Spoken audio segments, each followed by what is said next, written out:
Meron po kasi kami sir na color, meron daw pong visible smoke. Ngayon po, chinek po namin.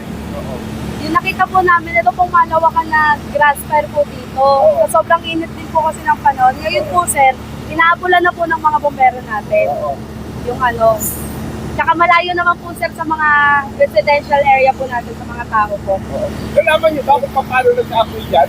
Ay, ngayon po sir, hindi pa po kasi inaapula pa rin po. Tuloy, ongoing pa rin po kasi sir yung ano, yung malawak, yung grass fire po. Ito ba ngayon nangyayari to? Ngayon na kayo responde sa ganito? Actually sir, nagkakaroon na rin po kami. Ngayon lang po sir, nagkataon na ganyan po, yung tawid-inog na po yung ano, yung senaryo po ng grass fire namin. So, kailangan na responde yan. Ano? Yes po. Okay, so ito privadong lupa ito. Privadong lupa. Yun po sir ang ano, inaalam din po namin kung meron po may-ari po ba ng lupang ito o bakanting lote lang po talaga siya. Ano exact location ito?